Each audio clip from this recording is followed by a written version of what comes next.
did and wrote this piece here.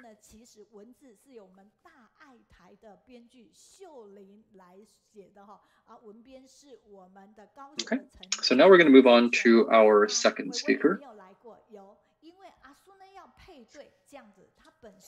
So our next speaker, Chen Weiwei, has been with the Tzu Bone Marrow promotion team.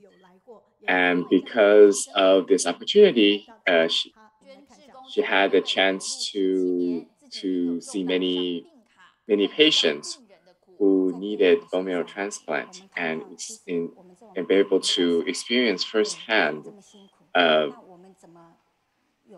what these people are going through. And because of that, she's been very actively promoting bone marrow registry. As we can see in this video here, it is going into businesses. That was an insurance company, and even though those are places of business, they will still go in to open a door and to promote, to recruit people to register for bone marrow or stem cell donors. So today, when we invited her to share with us, it is not just about bone marrow promotion, but also to have her share about her experiences accompany these patients, and also her interactions with Dharma Master.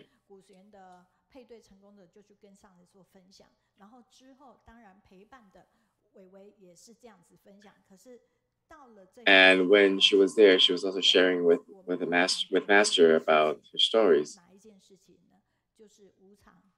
And then at the end, she shared that while she was in the abode, the impermanence has stricken her family as well. So she remained really calm at that time.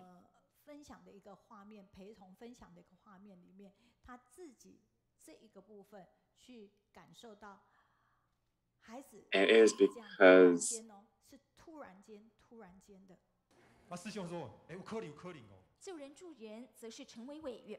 so it was her son that, due to a sudden heart attack, and when they discovered him, he's already has no sign of life. So the doctors already said that even if you're able to resuscitate him, most likely he will be unconscious.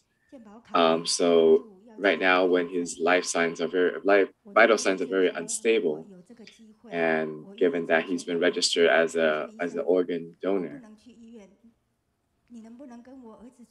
and so she shared that at the time when the doctor called, he said to the doctor that she's unable to be there for her son.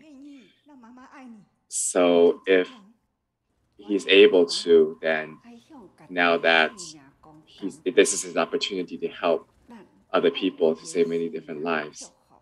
So Master shared that now that his life has been spread across in the bodies of many different people, it is also an opportunity for him to let go, because he is very aware of the impermanence of life.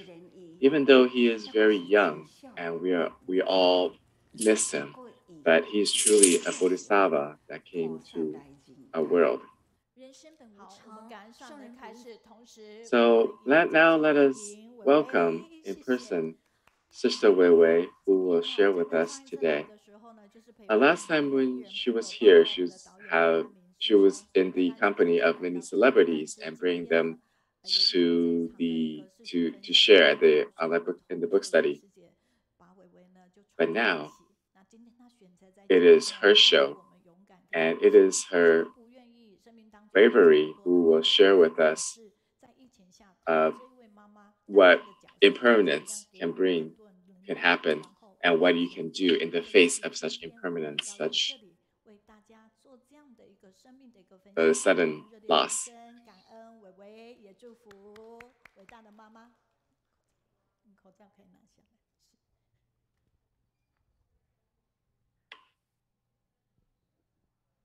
Dear Master, dear Bo Masters, and also Global Tzu family members, hope you all have a good day. The topic of my today's sharing is how impermanence is permanent. Let me start with how I got into Tzu. I'm 55 years old now, and when I was 32, when I brought my kid to the General Hospital clinic,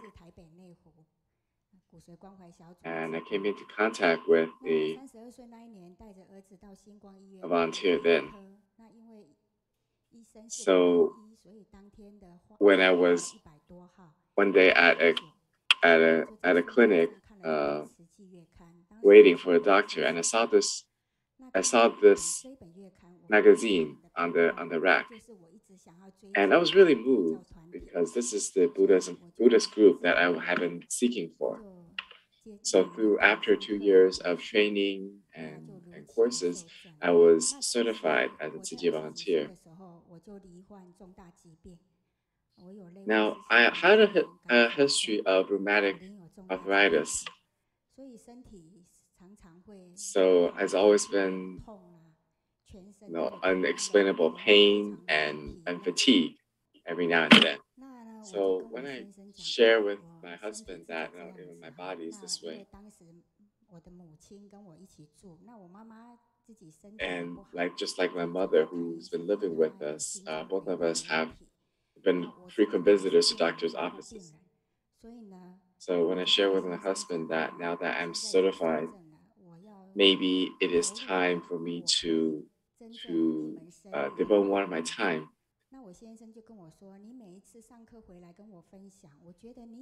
And then my husband said that every time you come back from your courses, you've been sharing with me a lot of the stories. So I think you are very good at talking to people, and this should be an opportunity for you to exercise your abilities as a recruiter for bone marrow registry.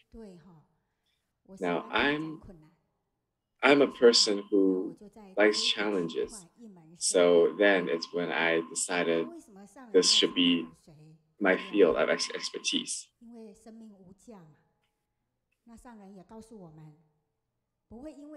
Now, Master has always told us that we will not harm a healthy person to save a patient. And we have seen in bone marrow donation is that you are able to help a life without any harm to yourself. In the world, every 3 minutes, there's someone diagnosed with leukemia. So let me share with you this video here.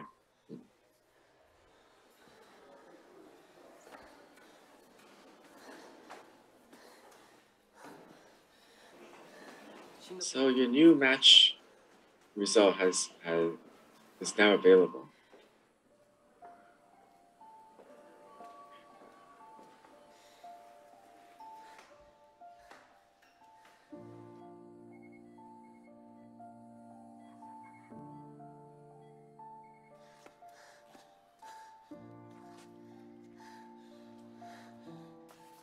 Unfortunately, we weren't able to find a match for her. In the world, every 3 minutes, someone's diagnosed with leukemia. Bone marrow and stem cell transplant can save your life. Your registration is their opportunity to live. You can save a life without any harm. Please support bone marrow and stem cell donation. Now, as the video show that people always want to live. Now, are you able to save them? I think that's something all patients and families of leukemia patients would like to say. So whenever there is events, we take about 10 milliliters, 10 cc's of blood, and use that to register and bring that into the Tzu Bone Marrow register. We see that we always say that Master Master has been a great educator. In the world, there's only one private donor bank, and that is in Tzu, and that we have been opened this registry to people around the world. So whenever we have a match, our group, our volunteers will start to look for them. Now, as we know that Taiwanese people love to move around, change their phone numbers. So whenever we find cases when phone when they moved or we couldn't contact them through phone, we have to find all other ways to reach them. And many times we've been seen as scammers. We receive all sorts of verbal abuse. But because life is invaluable and we must do whatever we can to help a life. So here, I'd like to share with you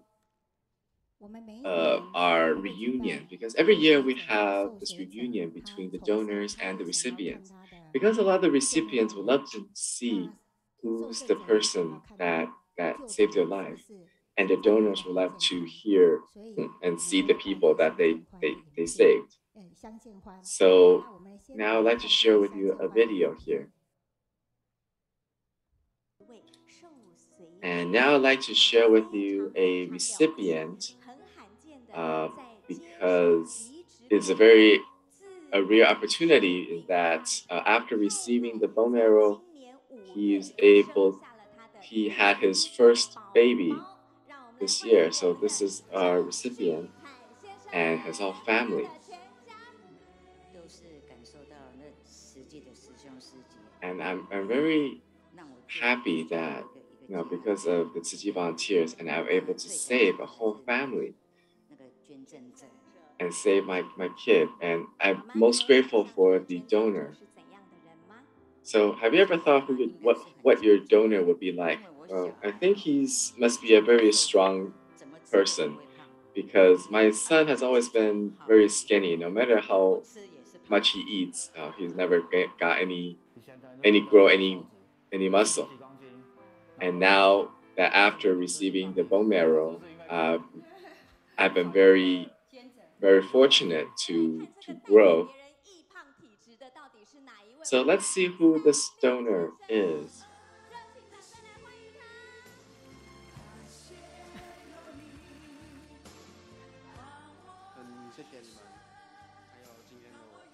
And I'm very grateful for all of you to be here, because without you, I probably won't have a family. And I'm really grateful that without him, my husband would not be next to me right now.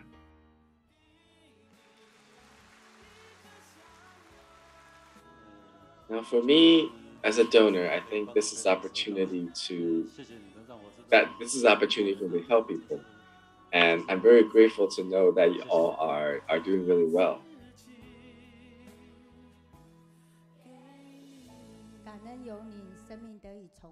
So we're very grateful for these donors, because of them that they have continued a life. Now, as you can see in this photo here, that our donor, he has a neck brace.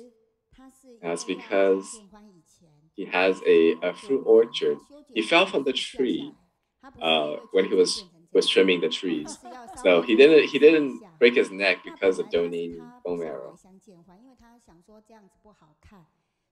Now, initially he said that this is unsightly, so he didn't want to come to the reunion. But after many persuasions by the volunteers, he came finally, and he was really happy to see the whole family, especially the new baby. That wouldn't have been possible without his bone marrow.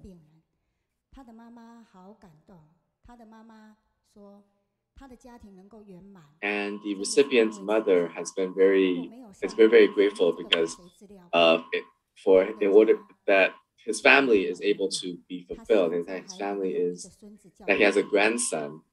It's all because of Tzu Chi. It's all because of Master urging people to donate to the bone marrow registry. So you're not just saving one life; you're saving a whole family being a donor.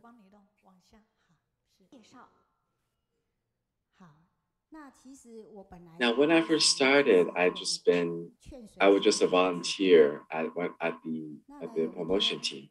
One day, when the coordinator he wrote me an email, or he wrote me a letter, about a decade ago. He said that asking me to take on the responsibility for hospital as a hospital chaplain.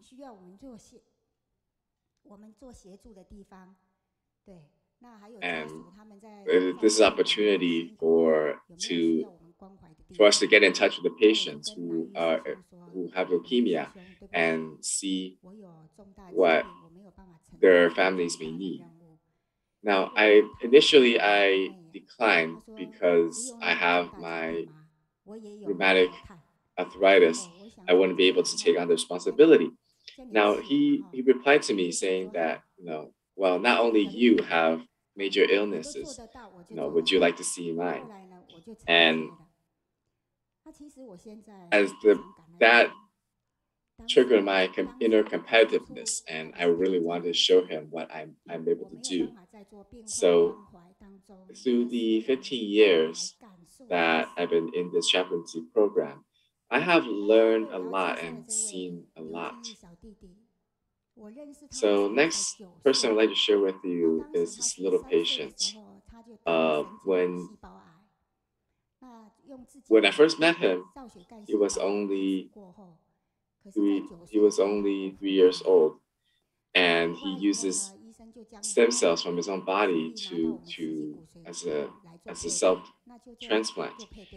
But unfortunately, the disease came back when he was 9. So he was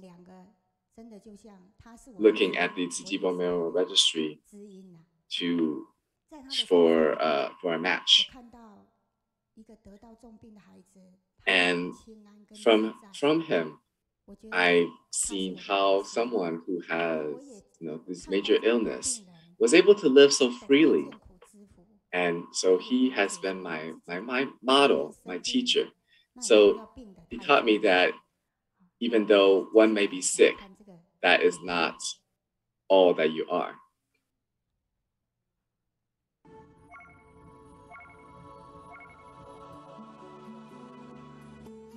So come on in. Let me get you some slippers.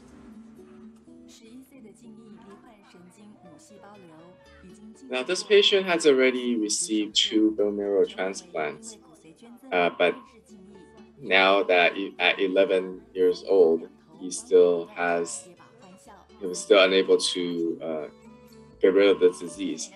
But because of this illness, he was able to meet and know the Tzu Chi volunteers that came in to talk to him, to accompany him in the hospital.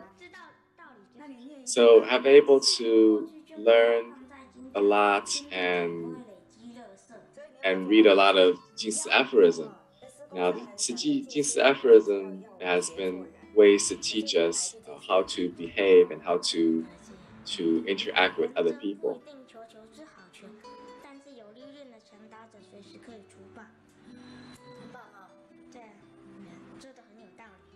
Now, our volunteers, in addition to accompanying them, she's also invited the patient as well as his mother to join as volunteers. And now that they have this opportunity to make the most use of their time. So even for him, who has been living in the hospital for a long term, he has not shown any unpleasant face. So every time I see him, he brightens up my day because he's such a brave young guy, and he's really my teacher. 他的偶像是谁？你知道吗？林书豪。只要手机一响，然后记忆就会看伟伟师姐、伟伟师姑，因为我是打师姐嘛。So whenever the phone rings and if the Sister Weiwei shows up on the caller ID, he is so eager to he's so eager to answer the phone and talk to Sister Weiwei. 深深烙印。伟伟说，其实他和静怡两个人都是卡友，都领有重大伤病卡。So Sister Weiwei has shared that she has a lot in common with this patient. That both of them have the disability card because both of them have major illnesses.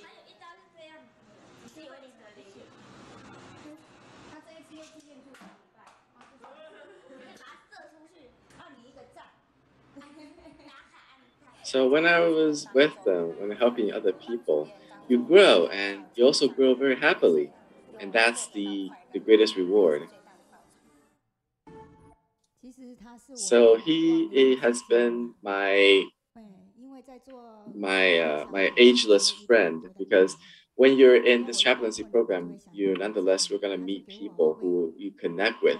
And when you see people who like him, you get a lot of positive energy off of his smiles. So next, I would like to share with you the impermanent. I have 2 sons, and my husband has very supportive of me in Tzu Chi. Now, they have been joining me volunteering in Tzu Chi ever since they were kids. My eldest son, who graduated from University of New Zealand, moved back to Taiwan and has been my tech support team because I've not been so good with computers. Like all the PowerPoints, even speech and talks, even for donations, recruitments, or fundraisings, they have been great helps. Now, last year, I received a phone call from my daughter-in-law who was screaming on the other side. When I got to their workshop, I found my son lying on the floor and seeing my daughter-in-law doing CPR. Now I took over, called the hospital, called the ambulance, and when the ambulance came, they tried to resuscitate him, but they said he has no pulse and no breathing. So they still transported him to the hospital. Now, unfortunately, that time was when the pandemic was still raging. So we were waiting in the emergency room and waited until about 11 p.m. When the doctor said he has heartbeat and was going to be transferred to the ICU. But at that time, he's already said to me that even though there is heartbeat, he is unconscious and it's very unlikely that he will wake up.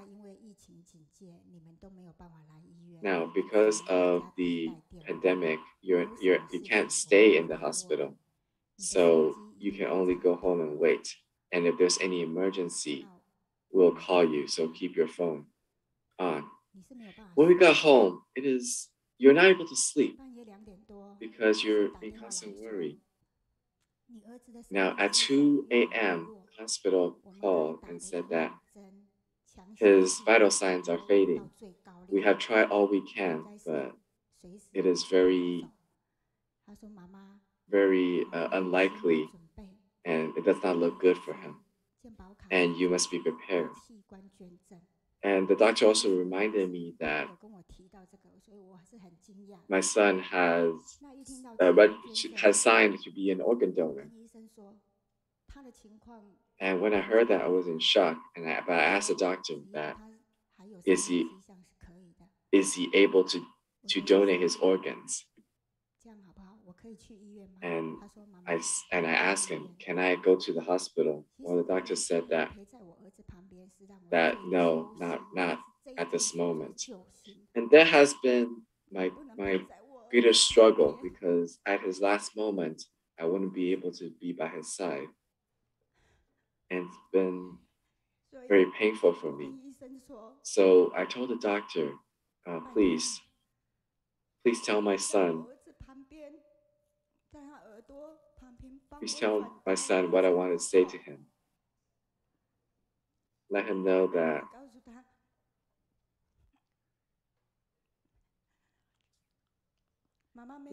mommy can't be next to you right now, but do not fear.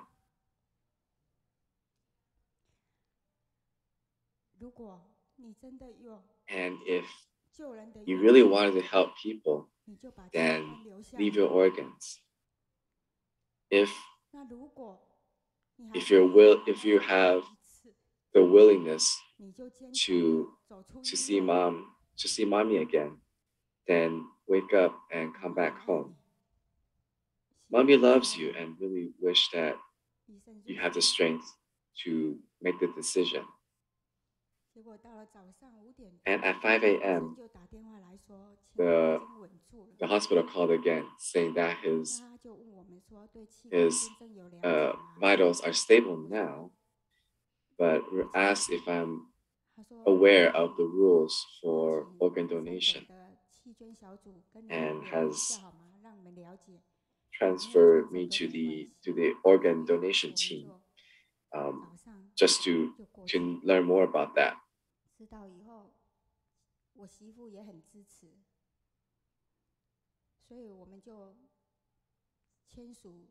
So when I went to the hospital and talked to the organ donation team, we signed all the paperwork necessary, but we still can't stay in the hospital. We can only go home and wait.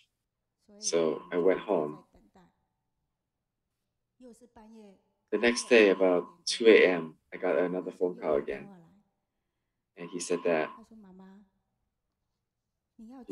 to prepare a set of clothes, because your son is very unstable and we may not be able to collect his organs. And I said to the doctor, that do you have a sutra chanting device? Could you able to just put one next to his ear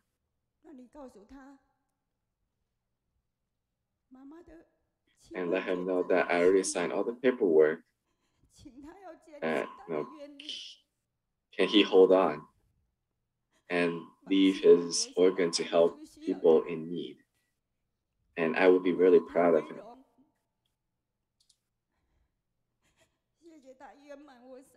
And tell him that I thank him for giving me 35 years of motherhood. In the morning, around 6 a.m.,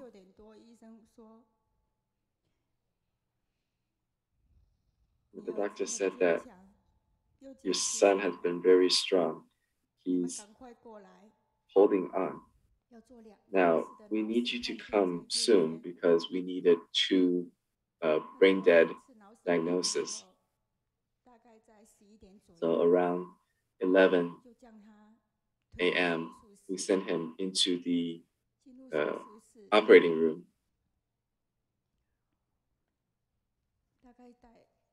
About 3 in the afternoon that day,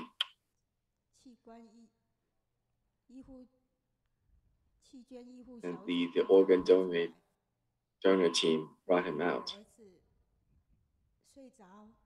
And I saw my son's face, so peaceful, as if he was just asleep.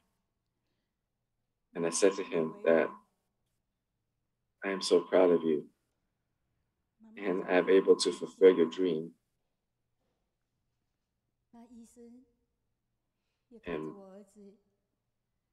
And the doctors all bowed to him to thank him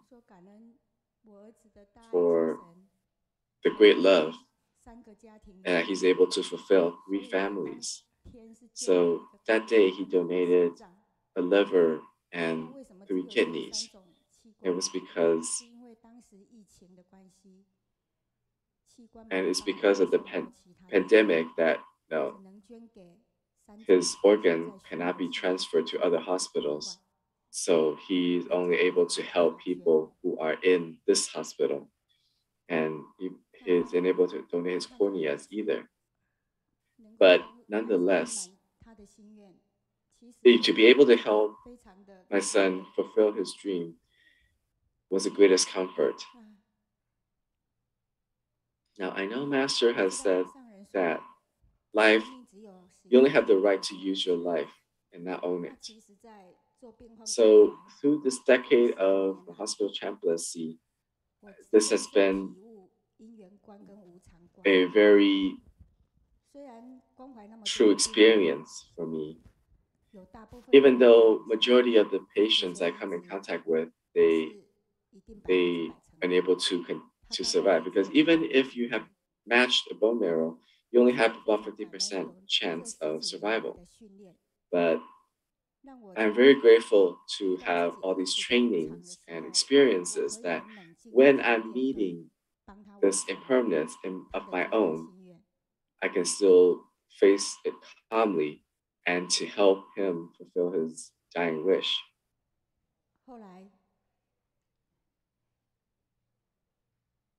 So a week later, the social workers from the hospital gave me 3 letters.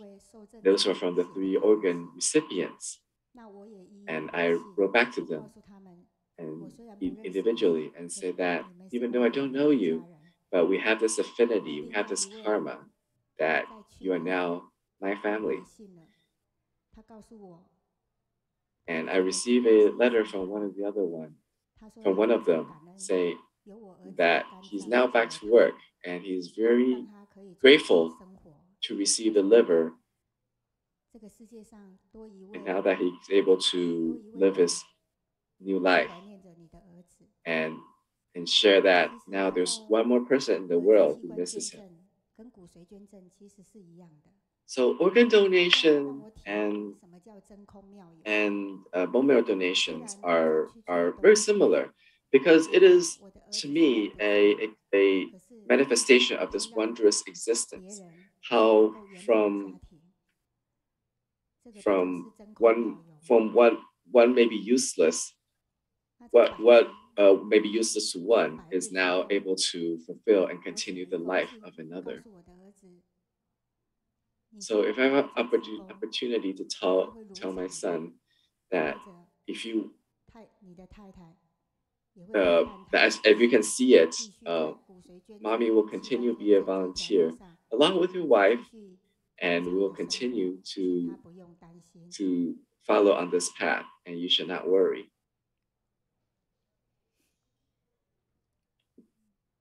And I also wish that I also vowed that wherever I am, that's where Tzu Chi will be. Now,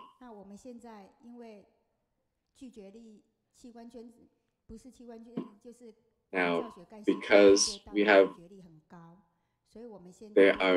there have been very high refusal rates for stem cell or bone marrow match. So we have been going into businesses, also to Tzu Chi events, because those are the people who have faith in Tzu Chi, who supported Tzu Chi. So if they're able to register, there's more likelihood that we'll be able to get in touch with them and get them to donate. So here I am very grateful for Sister Sholing, as well as Teacher Mei for their invitation and the hospitality I have received from the Gaoshang Study Group. I'm very grateful for everyone. So I'm very grateful as well, as we can see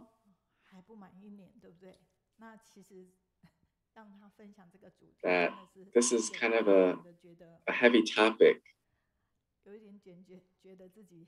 And I feel, to me, almost kind of cruel for her to have her share about this topic. But we're also very grateful. And I believe that everyone, after listening to her stories, will have a lot of thoughts. Just like her, she's very been a very positive role model for everyone, giving out her positive vibe to everyone who knows her. And she's been very dedicated to helping and accompanying people, as well as saving a lot of other people. So from here, we can also learn a story and learn a great lesson that how we are able to maintain our composure even in the face of impermanence, such as what she experienced. So now we have received a lot of support from our viewers who share with us. Now, because of time, we're able to read them individually, but feel free to write that in. So lastly, it is our theme for the month.